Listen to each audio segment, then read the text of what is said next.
What's going on, guys? VGG here, and Wuthering Waves has finally launched.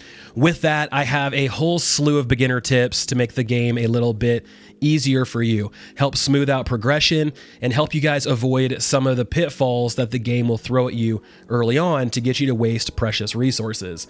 So let's dive in, and the first thing I want to talk about, because with games like this, we tend to get a little bit kind of sucked into min-maxing and making sure that we're, overthinking everything. Now, I just want you guys to have fun, right? It's a game at the end of the day. If you don't want to follow any of these tips, if you don't want to follow any tips that any other creator puts out, don't feel like you have to. Don't feel like there's one way to play, because there's not. Whatever makes you happy, do that. If you want to go and get a whole bunch of Astrite and then pull on the banners, go for it. If you want to level up a character that isn't meta, go for it. Like, it doesn't really matter. Whatever is going to make you happy, that's what you need to do. Because at the end of the day, it's all about having fun. So I wanted to put that out there, because that's the biggest tip that I can give you guys, is just have a good time and don't feel like you have to play a certain way. Now, with that, let's talk about some of the tips that I've put together from betas as well as launch, starting with the big one, and that's going to be Waveplates. So Waveplates are a capped resource. You can see them on your map in the upper right hand corner. Right now I have 88 out of 240. You get 240 each day, and these will slowly refill throughout the day. You get one about every 6 minutes. So you don't get them in a big dump. Instead, you'll get a few, obviously throughout the hour. So why do you want to use these Waveplates? Well, Waveplates are used to capture rewards after defeating different bosses. So here we have Crownless. You go, you fight him, you beat him, and you'll be able to use 60 Waveplates to get some of the things that you see down here. Same thing goes for any other bosses that you see that are pinned on the map. Then you also have weekly bosses that will also consume 60 Waveplates. They also have capped a number of attempts. You can see here I have one remaining, and they give you this weekly loot cache down here. So Waveplates are incredibly useful, and there's something that's going to give you a lot of union experience, as well as a lot of materials that you can use in order to level up everything in the game. Now, outside of bosses, there's also simulation training. Simulation training costs 40 Waveplates, so it's going to be a little bit less, and you can see some of the things that you can earn down here. So the big thing here, if I had to kind of summarize this, is use your Waveplates every day and just get them in, clear them out, and that way you can get the most bang for your buck, because these Waveplates are going to be a great source of experience, materials, and getting your union level leveled up, which is your account progression, which will then help you progress through the game. Big tip number 2, let's talk about how you can get more Waveplates and a potential pitfall here. So if you click on the little plus next to Waveplates, you're going to have the option to spend crystal solvents, which if you are coming from Genshin, think of these as fragile resin, or you're going to be able to spend Astrite, which is the premium currency, which is literal diamonds for any free-to-play player, because you can use these to pull on banners. So early on in the game, don't spend any of this stuff. It's not worth it. The rewards and the level of the rewards that you're going to get early on are not equivalent value for what you're going to be spending.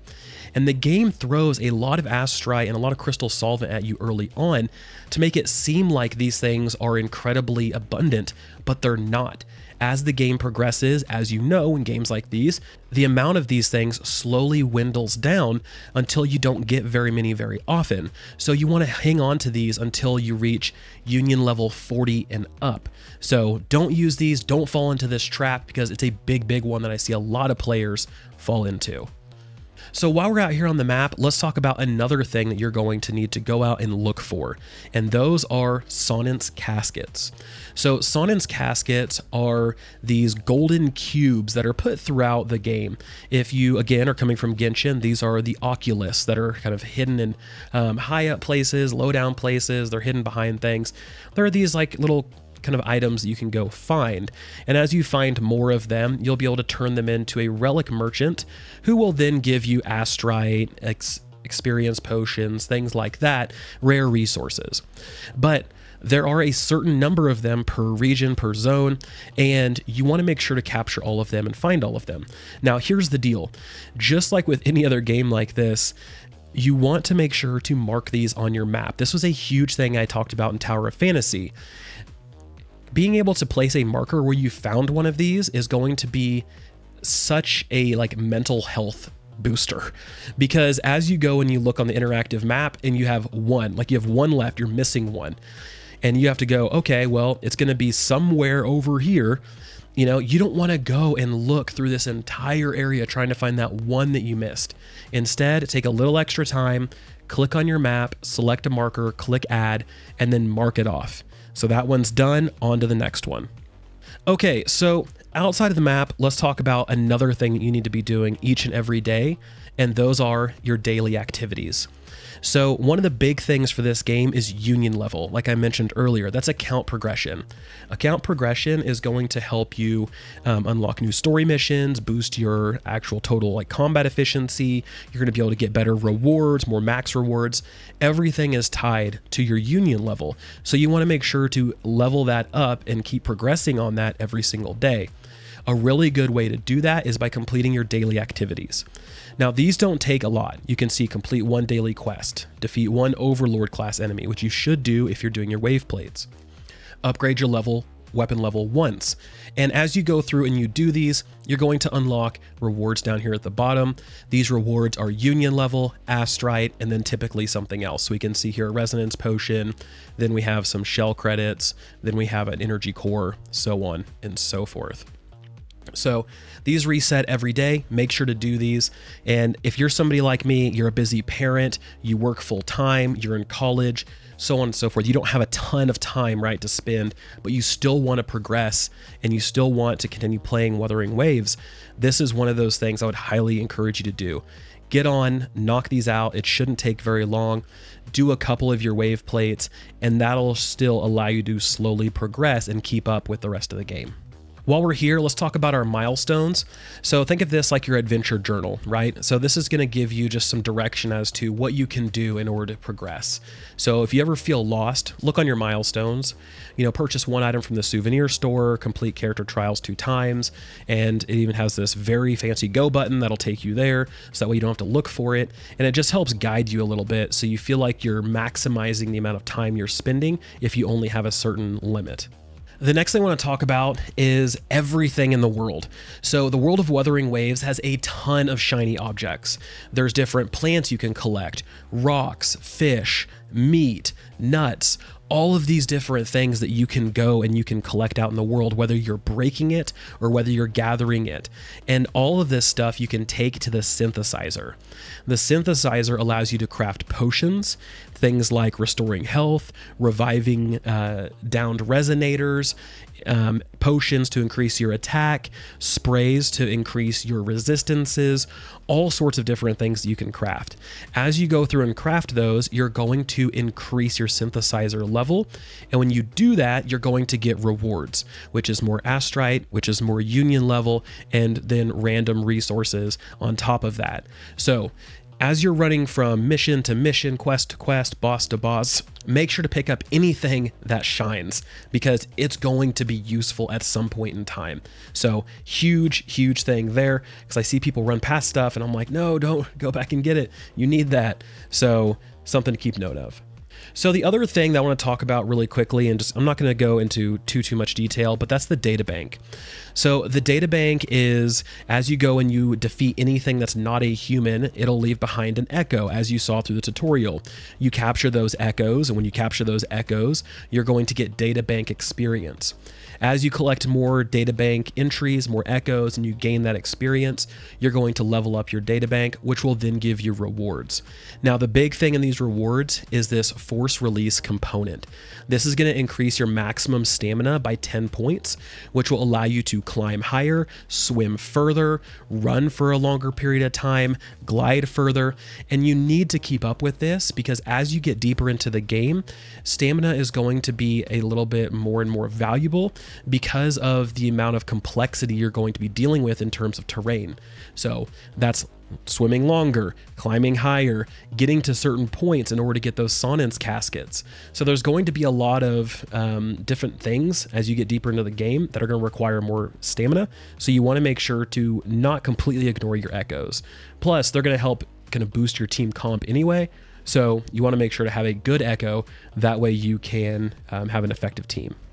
Speaking of having an effective team, let's talk about our resonators really quick. So again, in these kind of collect them all type of games, there is a big pitfall that I see a lot of players fall into. I know because I fell into it when I very first started playing Genshin all those years ago. You're spreading your resources too thin. You want to level up all the characters. You want to have all of them be super effective. And when you do that, you end up shortchanging yourself so much in the future that you don't have enough resources to then invest into any sort of actual like efficient team. So I know it's going to be hard and I know it's going to be tough, but you really, really need to kind of at the very beginning, get 3 characters you really like and that really work well together and start funneling your resources into them and make them super effective as possible. That's going to help you with a lot of things, whether it's the story, whether it's events, whether it's the Tower of Adversity.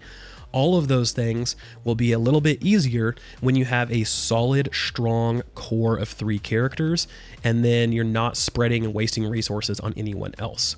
Same thing goes for weapons, same thing goes for echoes. So make sure to pick and funnel resources into a select few rather than try to spread your resources too thin. So speaking on how to get more pulls, this is a question I usually get, so I figured I'll just toss it into this beginner tips video. The mail, there's usually compensation that you'll get new astrite for. The trophy system, it's not a lot of astrite, but it's something. World chests are a good place for astrite, quests, events, leveling up your guidebook, leveling up your databank like I just talked about, leveling up crafting and cooking. All of those things are going to give you astrite and be sources of astrite. That way you can pull more on the 5-star banners. Now it's 1600 astrite per 10 pull, so that's something you'll have to kind of weigh out. There's a lot of different places that you can get it, you just have to know where to look. The last thing I want to talk about before I wrap this one up, guys, is our Rangers series weapon supply chest. So you can open this to claim 1 4-star weapon. I would not use this right now. I would hang on to this. One, because early on, you don't really know exactly what your team's going to look like. So you don't want to pick something and then ultimately you're like, oh man, well, you know, that's on a character I don't need anymore or I'm not using. So make sure to hang on to this. Patience is going to play off and it's going to be able to help you further down the road. So hang on to this. That same thing goes for any sort of hero selector chests or 5-star chests. So hang on to them. Don't use them and spin them the second you get them. Instead, wait and see how things shake out because metas will change and people will get buffed, people will get nerfed. So make sure to just hang on to those. Okay guys, so that wraps up my beginner tips video. I hope this was insightful and you learned at least 1 or 2 things. If you want more Wuthering Waves content, be sure to subscribe to the channel because I have a lot more coming your way. Thank you guys so much for watching. This is VGG and I'll talk to you next time.